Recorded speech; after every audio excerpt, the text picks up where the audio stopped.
Assalamualaikum warahmatullahi wabarakatuh. Perkenalkan, nama saya Ridwani Jar Maulana dari UT Bandung, Program Studi Ilmu Komunikasi, Fakultas Hukum, Ilmu Sosial, dan Ilmu Politik.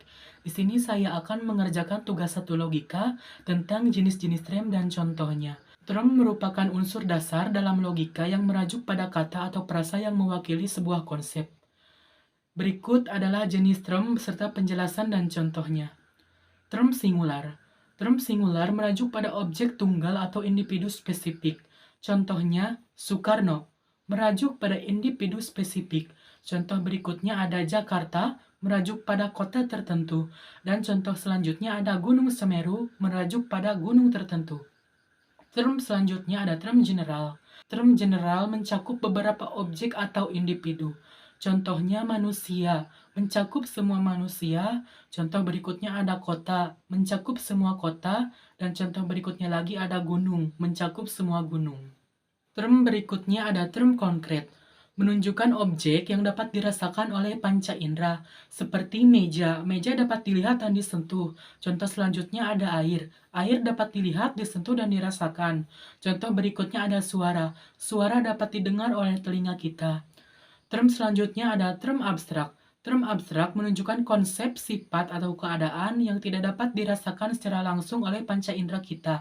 Contohnya, kebahagiaan, sebuah konsep emosional. Contoh selanjutnya, integritas, sebuah konsep moral, dan keadilan, sebuah konsep sosial.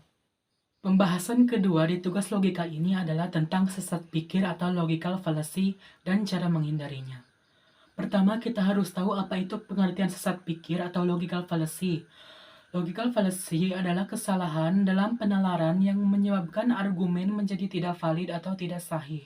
Meskipun tampak masuk akal secara sepintas, argumen yang mengandung sesat pikir sebenarnya cacat secara logis. Contoh-contoh sesat pikir. Yang pertama ada serangan pribadi, mengkritik orang yang mengemukakan argumen bukan isi argumennya. Contoh, argumen Budi tentang pemanasan global tidak perlu didengarkan karena dia bukan ilmuwan.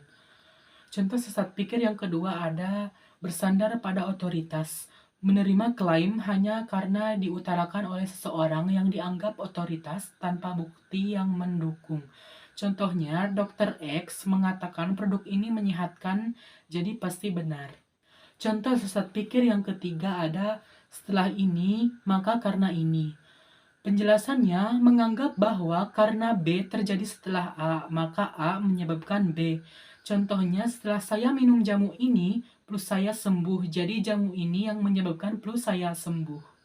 Contoh sesat pikir selanjutnya adalah generalisasi terburu-buru. Penjelasannya menarik kesimpulan umum berdasarkan sampel yang tidak memadai. Contohnya, saya pernah bertemu dua orang dari Surabaya yang tidak ramah. Jadi semua orang Surabaya tidak ramah. Terus, bagaimana cara kita menghindari sesat pikir? Kita harus tahu cara menghindari sesat pikir. Yang pertama, kita harus pelajari jenis-jenis sesat pikir. Memahami berbagai bentuk sesat pikir membantu kita mengidentifikasi dan menghindarinya dalam penalaran sendiri serta mengenalinya dalam argumen orang lain.